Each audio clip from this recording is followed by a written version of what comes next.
आज का video is about walk in wardrobe design in this complete series of Lansum Mantenia Hyderabad project of a 4 BHK unit that we are doing.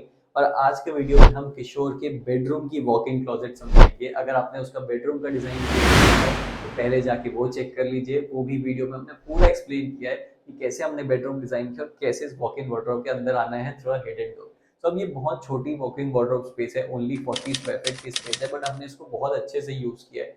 जो right side है यहाँ पे हमारा entrance door है, तो डोर को हमने हिडन डोर बनाया बाहर से, और अंदर से उसी डोर में हमने मिरर प्लान कर लिया है। तो जब भी मेरे को रेडी होना है तो मैं मिरर के सामने पूरा खड़े होकर रेडी हो सकता हूँ। और ये सेंटर स्पेस को हमने मल्टीपर्पज जैसे यूज किया है, तो जब मेरे को मिरर में देख के तैयार होना है तो मैं उसको वैसे यूज कर सकता हूँ। जब मेरे को अपनी वार्डरोब यूनिट एक्सेस करना है तो मैं वार्डरोब यूनिट एक्सेस करने के लिए यूज कर सकता हूँ। प्लस मैंने एल शेप में वार्डरोब प्लान करी है, तो जिसको इसका कॉर्नर भी है, ये बहुत अच्छा प्लान किया। तो ये 165 डिग्री ओपन होता है, तो ये पूरा का पूरा कॉर्नर मेरा ओपन हो जाता है। और पूरे कॉर्नर में मैंने शेल्विंग के लिए रॉड्स प्लान कर ली है। तो पहले हम सर्कुलर के लिए फिटिंग प्लान कर रहे थे, बट वो फिट नहीं हो पा रही थी, तो हमने ऐसे शेल्विंग फिटिंग प्लान करी है, जिससे जितनी शर्ट्स हैं, कोट्स हैं, अलग अलग ट्रेडिशनल वेयर्स हैं, उनने अलग अलग लेयर्स में उसको सेट कर लिया। जो ट्रेडिशनल वेयर जिनकी ज्यादा हाइट है वो राइट साइड में चले गए, रेगुलर वेयरिंग शर्ट एक साइड चले गई है, ओकेजनल वेयरिंग कोट्स एक साइड चले गए। तो ये बहुत ही ऑर्गेनाइज तरीके से कॉर्नर स्पेस में ही उनकी पूरे कपड़ों की स्टोरेज चले गई है।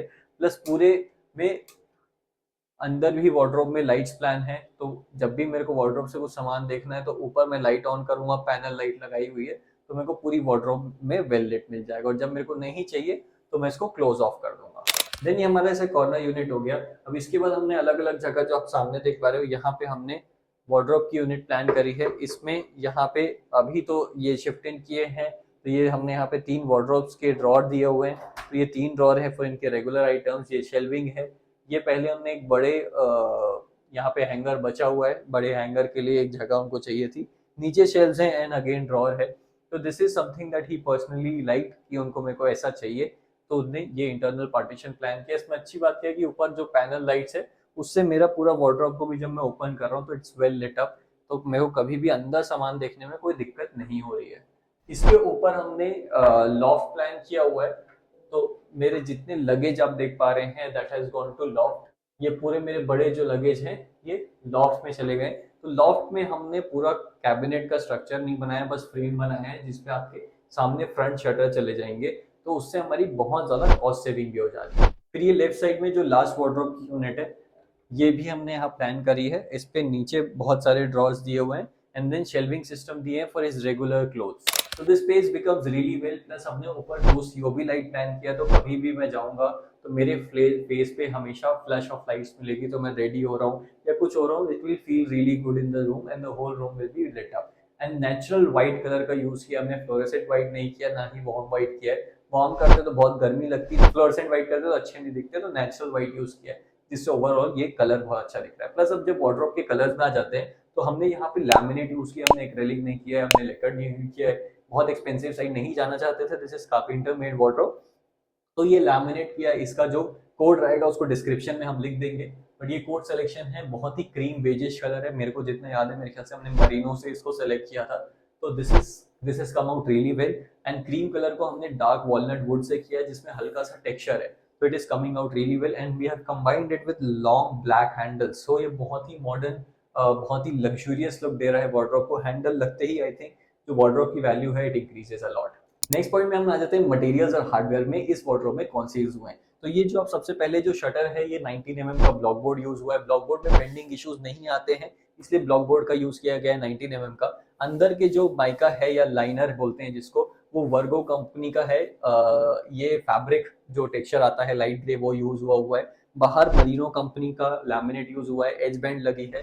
1 mm का लैमिनेट है बाहर और 0.7 mm का माइका है। देन फिर यहाँ पे इस वाली वार्डरोब में एबको के हिंजेस यूज हुए हुए हैं। 1 2 3 एंड 4 सेट आप देख सकते हो, 4 सेट ऑफ हिंजेस लगे हैं एक वार्डरोब में। एंड दिस इज 7 फीट की हाइट की वार्डरोब, 8 फीट की रखते हैं तो 5 सेट ऑफ हिंजेस लगाते हैं। तो ये इक्वल डिस्टेंस पे 4 सेट लगे हैं। This is Ebco company soft close system. तो आप ये देखेंगे तो it is automatically going and closing off. Plus corner की जो फिटिंग्स है, इसमें हमने एबको यूज नहीं किया है। यहाँ पे हैफले के 165 डिग्री के हिंजेस यूज हुए हैं। यहाँ पे भी आप देख पा रहे हो 4 हिंज यूज हुए हैं, but this is Hafele 165 degree hinge. अंदर के कोर मटेरियल में दिस इज प्लाईवुड यूज हुई है, 18 mm प्लाईवुड यूज हुई है पूरा फ्रेम बनाने में। तो you can see this is 18 mm plywood, this is 18 mm plywood, this is 18 mm plywood, complete 18 mm plywood का स्ट्रक्चर बना हुआ है। इवन जो ड्रॉर के front side this is 18 mm, और जो अंदर है ड्रॉर्स के दैट इज 12 mm का प्लाईवुड यूज हुआ है, but front is 18 mm plywood. तो मोस्टली हमने 18 mm प्लाईवुड का ही यूज किया हुआ है पूरा बनाने में। एंड देन जो इसका हार्डवेयर चैनल सिस्टम है, this is also Ebco and this is soft close channel from Ebco. तो मैं इसको बंद करूंगा तो it will go off smoothly and finish it off. So life increase हो जाती है and I think this looks aesthetically better as well and feels better. And door closer में भी जो ऑटो डोर क्लोजर यहाँ पे हिडन डोर में है, ये भी एप्को कंपनी का डोर क्लोजर यहाँ पे लगा हुआ है।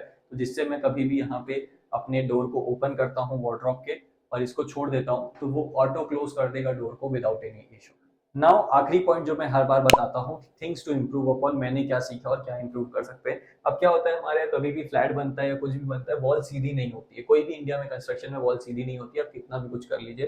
तो क्या होता है, ये साइड से जो वार्डरोब है ये हमारी थोड़ी तिरछी दिखती है। तो अगर आपको ये चीज नहीं पसंद है तो आप इस वॉल पे पनिंग करा के सेम लेवल पे फ्लैश करा सकते हो, तो ये आपको तिरछी नहीं दिखेगी, स्ट्रेट दिखेगी। और अगर फिर भी नहीं तो एक फिलर लगा सकते हो, जिससे ये जो फ्रंट का जो आपका पार्ट है वो एटलीस्ट जो बाहर का लैमिनेट है वो दिखेगा। बट हाँ, वो थोड़ा पैसे लगाने वाली चीज है। But I think this is fine as of now. अगर आप बहुत ज्यादा अंदर है, कोई बहुत गेस्ट नहीं देख रहा है और आपको उतना ज्यादा फर्क नहीं पड़ता है, तो ऐसे भी फिनिश करने में दिक्कत नहीं है। अब इसके बाद और जो चीज मेरे को लगता है इंप्रूव करने में, मैं कॉर्नर फिटिंग्स में इंप्रूव कर सकता हूँ। साइजेस में, डोर के साइज में थोड़ा सा इंप्रूव कर सकते हैं हम इसमें, कि साइज थोड़ा एक्चुअल हो और उसकी फिटिंग्स थोड़ी टाइट हो कि बार बार आपको मेंटेनेंस की इशू ना आए। बाकी तो ऐसा सच मेरे को अभी इस वार्डरोब में ऐसा कुछ दिख नहीं रहा है जो ज्यादा बहुत गलत बना हो और हमें कुछ चेंज करना पड़े। बट हाँ, I think mostly it is good only. अब हम नेक्स्ट पार्ट वीडियो के नेक्स्ट बेडरूम देखेंगे, जिसका लिंक आपको यहाँ पे मिल जाएगा। और ये पूरी कंप्लीट सीरीज देखने के लिए आप होम इंडिया के चैनल को सब्सक्राइब जरूर कर सकते हो।